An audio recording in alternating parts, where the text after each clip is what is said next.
Hello there! Ngayon ay gagawa tayo ng creamy maha blanca. 1 cup white sugar, 1 can evap, Alaska yung ginamit ko dyan, 1 can condense, 1 can coconut milk, 1 can cream corn, pwede rin yung buo kung gusto ninyo, 2 cups ng cornstarch, 2 cups ng water, another 1 cup water para sa paghalo ng ating cornstarch, pagtunaw, and 1 bar ng cheese. And gumamit din ako ng dahon ng saging para pangsapin sa container natin sa lalagyan. Ginupit ko na nga pala yung mga dahon ng saging natin dyan ayon sa lapad ng ating lagayan. Okay, ayan. Pagsamasamahin lang po natin yung mga ingredients natin. Ito wala pang apoy yung ano natin dyan, yung kawali natin.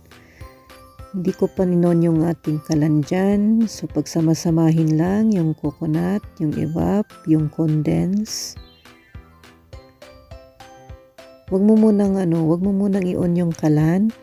Ayan, simutin natin ang condense dahil kasama yan sa puhunan natin.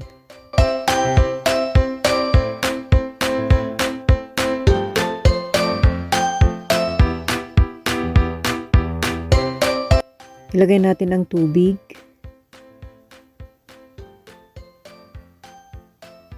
Haluin mabuti hanggang sa matunaw, hanggang sa magkahalo-halo ng mga ingredients.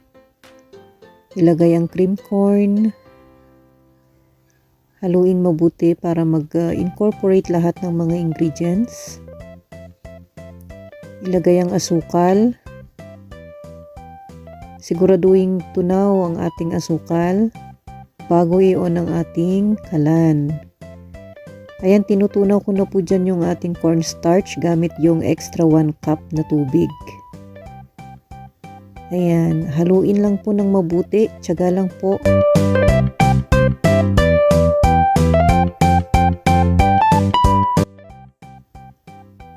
Ilagay na natin ang ating sugar, haluin mabuti hanggang sa matunaw. Kapag malapit na pong kumulo ang ating mixture, idagdag na po natin ang ating tinunaw na cornstarch. Siguraduhin tunaw na tunaw po yung ating cornstarch para iwasang magkabuo-buo sa ating mixture. At saka tiyagain po natin ihalo-halo ito para hindi po siya masunog sa ilalim. Ang apoy ko po dito is nasa low-medium heat.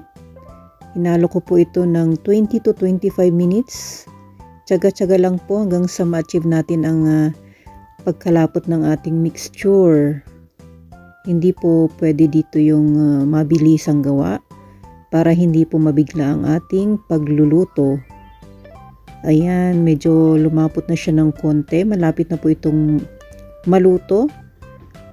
Continuous po ang ating paghalo dito para iwas dikit sa ilalim po ng ating kawali. Hanggang sa maluto po ang ating mixture. Ayan, medyo lumapot na siya. Saka tayo gumamit ng pantakal. Ang ginamit ko ditong pantakal is yung 1 cup. Pwede ring 3/4 to 1 cup kung alin ang gusto ninyong panukat dyan. Pero dito sa container na ito is kasya na po yung 3/4 dahil lalagyan ko pa po ng toppings na cheese. Nilatag ko na po para dire-diretso yung ating paglagay ng ating mixture. Habang mainit-init pa yung ating mixture, ilagay na po natin sa ating lagayan para hindi na po natin mahirapang ihulma sa ating lagayan kapag ito ay malamig na. Tsaka kapag malamig na siya, hindi na siya titigas na po yan kasi kapag malamig na. Saka tayo maglalagay ng ating toppings na cheese. Kapag ito ay malamig na. Ayan. Mabilis po itong magawa ha. Basta may tiyaga ka lang pong maghalo-halo sa kawali. Hindi ka tatamarin. Mabilis lang po itong gawin.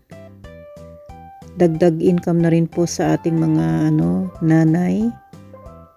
Okay.